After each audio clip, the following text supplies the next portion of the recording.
Hiawatha's Photographing by Lewis Carroll. Author's note. In an age of imitation, I can claim no special merit for this slight attempt at doing what is known to be so easy. Any fairly practiced writer, with the slightest ear for rhythm, could compose for hours together in the easy running metre of the Song of Hiawatha.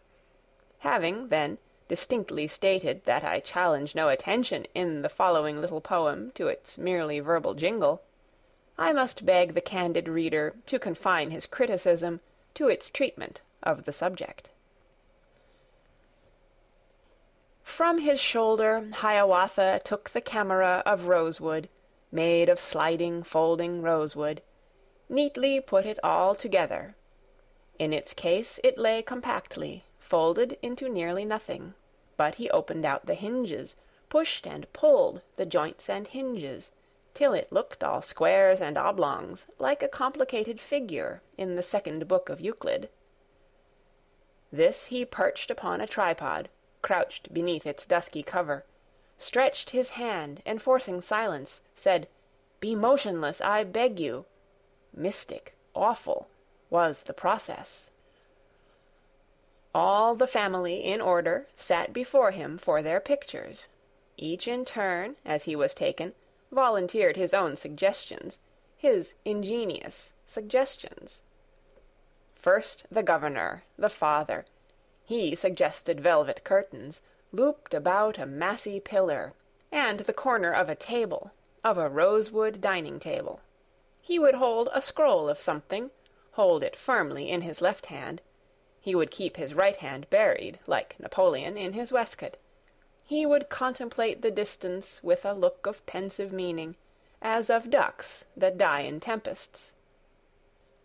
Grand, heroic was the notion, yet the picture failed entirely, failed because he moved a little, moved because he couldn't help it.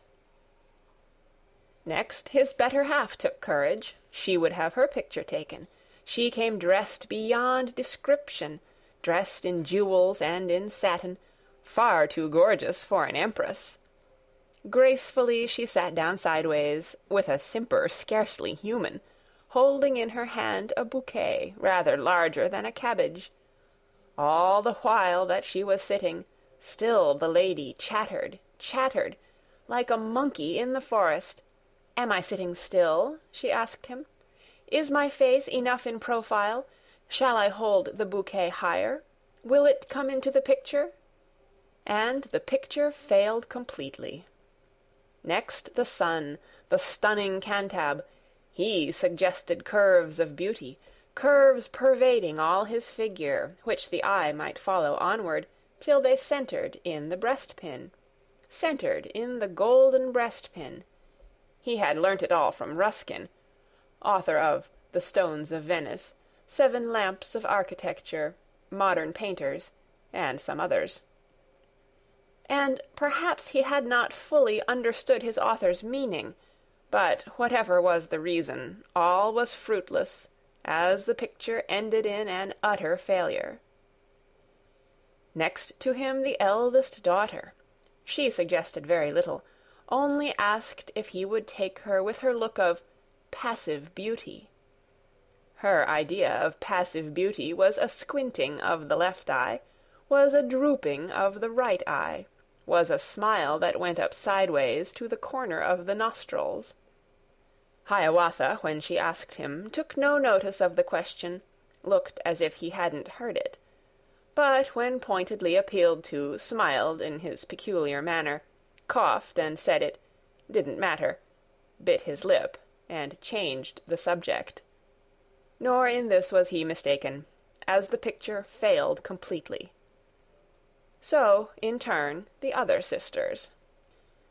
Last the youngest son was taken. Very rough and thick his hair was, very round and red his face was, very dusty was his jacket, very fidgety his manners, and his overbearing sisters called him names he disapproved of, called him Johnny, Daddy's darling, called him Jacky, scrubby schoolboy, and so awful was the picture in comparison, the others seemed to one's bewildered fancy to have partially succeeded.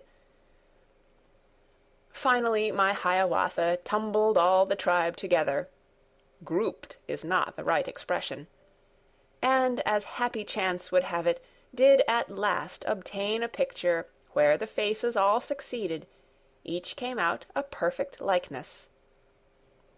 Then they joined, and all abused it, unrestrainedly abused it, as the worst and ugliest picture they could possibly have dreamed of, giving one such strange expressions, sullen, stupid, pert expressions.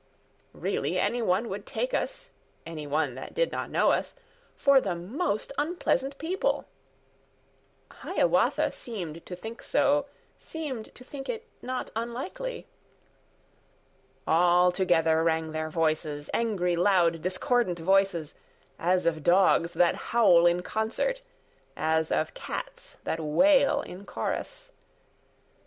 But my Hiawatha's patience, his politeness and his patience, unaccountably had vanished, and he left that happy party. Neither did he leave them slowly, with the calm deliberation, the intense deliberation of a photographic artist, but he left them in a hurry, left them in a mighty hurry, stating that he would not stand it, stating in emphatic language what he'd be before he'd stand it. Hurriedly he packed his boxes, hurriedly the porter trundled on a barrow all his boxes, hurriedly he took his ticket, hurriedly the train received him. Thus departed Hiawatha.